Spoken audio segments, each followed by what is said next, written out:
So Adam Silver says that they're going to structure the All-Star game as USA versus the world next year.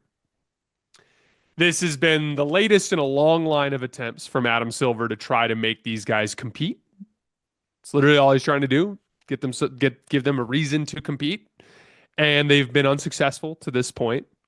I'm skeptical as to whether or not this will work. I am intrigued by the matchup though. The matchup is kind of So fun. obviously it gets tricky. There's some realities to how this could even work, but I want to start by just looking at the starting fives Okay. and just putting it together from there and kind of working around. So we can all, I would argue that the world's top five is really obvious. And that is just Luka, Jokic, Shai Gilgeous-Alexander, Giannis, and Wemby. I agree wholeheartedly. I don't think there's anybody else who has a case I don't to either. get into that group. Who is the USA five? I got to assume they run back some version of the Olympic five, which is Steph, Booker, LeBron, KD, and either Bam or Anthony Davis, whoever is healthiest, I would assume. But that's got to be the first four. Even like, I do not care a single second about how old LeBron James is. Like, you have to run that group out, right? The tricky thing there is I wonder if there's some of those guys are going to get bumped because of just regular season performance. Like, is Anthony Edwards going to end up Right. cramming his way That would be fun. into that list, something like that? At least they have some practice playing without Jason Tatum. And is maybe the answer over Devin Booker, anyways. But Yeah, this is where it gets tricky. The entire premise doesn't make a ton of sense because in terms of debating these two teams competing, because the entire idea is that these guys aren't competing. right. But like there's an undeniable like the Americans can run the floor a little bit better. They I can. would argue that. They can.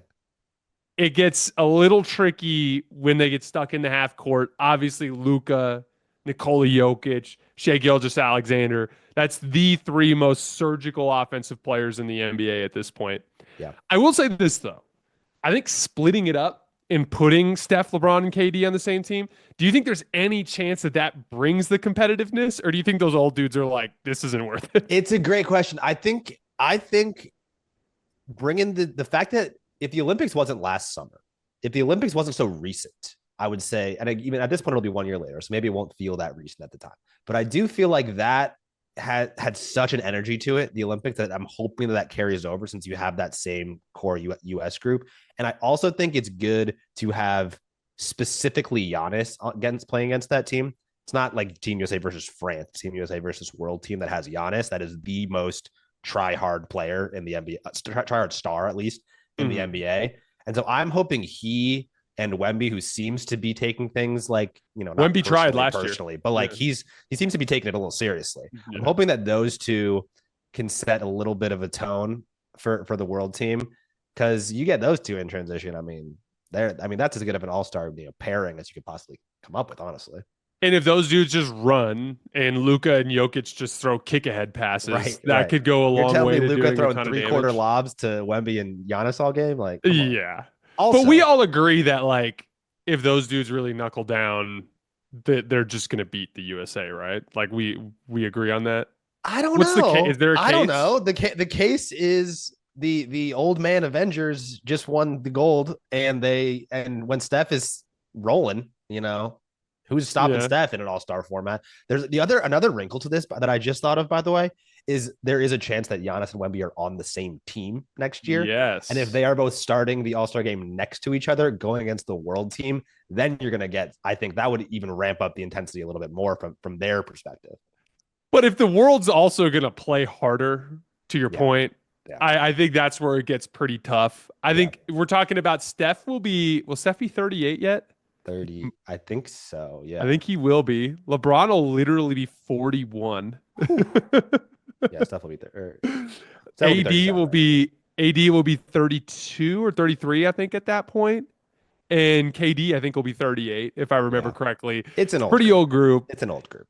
It's an old group. You obviously start to dip into the benches and it gets tricky too. But you mentioned this to me in a text, but like I do there are some realities to like how could you even logistically pull this off in The terms of putting format's together strange. The rosters. format's a little strange because we talk about the European and the overseas, not just Europe, overseas stars winning all the MVPs recently, and it feels like they're taking over the league is sometimes the conversation, but it's very top heavy.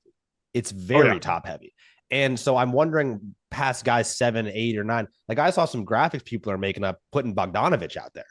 And like that's Yeah, it's fine. like, how are we Cool, getting good for Bogdanovich in the Bogdanovich. All-Star game? But right, are we going to give that guy an all-star nod? Are we getting 15 guys from each team? Are we just hoping that we get a magic 8 and 8? Like logistically, and because of the not in the moment importance, but the historical importance of all-star appearances and in terms of resume building and that kind of stuff, you can't just be gifting people all-star games. You can't. To your point, you'd have to literally structure it in a way to where you gave all-star selections but didn't let dudes play. Like you'd have to have a team, you'd have to have a Team USA roster that is like 17 players long. Right. And then have like you'd have to have like Bogdanovich come in and basically be a filler. I mean, when we start to go down the list, it's like we get to a lot of Americans before we get to other foreign players like Tyrese Maxey. And I'm just going down the points per game list. Tyrese Maxey, Cade Cunningham, Jalen Brunson, Paolo Banchero, Devin Booker, who, as we established, would probably have to come off the bench, LaMelo Ball, Damian Lillard, Anthony Davis, Kyrie Irving, Zion Williamson, Steph Curry, Karl Anthony Towns, LeBron James, Trae Young, Franz Wagner is the first foreign name to show up on that list. And like you'll get Jamal Murray will finally get his all-star appearance. That's cool. Yeah. I guess. Good for Jamal Murray, but like let's get Jamal Murray up in there. I don't know. Like after the top 5 of the world, it is a very strong top 5, and it's very top heavy. After Franz, Cam Thomas, American, Donovan Mitchell, American, Tyler Herro, American, Joel Embiid, adopted American, De'Aaron Fox, American, Zach LaVine, American, John Morant, American, James Harden, American, Brandon Ingram, American, DeMar DeRozan, American, Jaylen Brown, American, Jaren Jackson, American, Norman Powell, American. Like, Jamal Murray is the next guy. Jamal Murray is the next guy.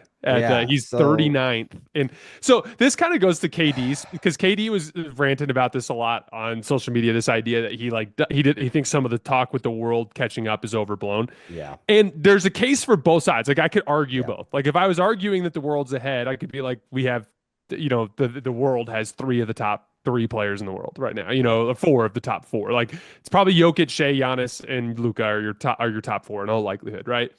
But if I was arguing KD's point of view, I'd be like, it's just random because after you get past those top 4 guys, it's dominated by American players at that point. And obviously points per game isn't the perfect indicator there because there are guys like Sabonis who you're probably not putting, all the way down in 40 or something like that. But like there are other like do everything types of guys that are going to be higher on that list. But there is a reality to like once you get off of that top tier of superstars, it's a pretty steep drop off from there. So like I feel like Adam Silver, he doesn't seem to have much of a plan for how this is going to work yet. He doesn't seem to have much of a plan at all. I admire the intention of trying to get guys to compete. My thing is like, if you're not going to give them something to compete for, meaning like if you're not going to throw a bunch of money on the table, then really your only chance is the character of the players. Like you need more Giannis's, more Wemby's, more guys that come in and are like, I'm playing hard tonight.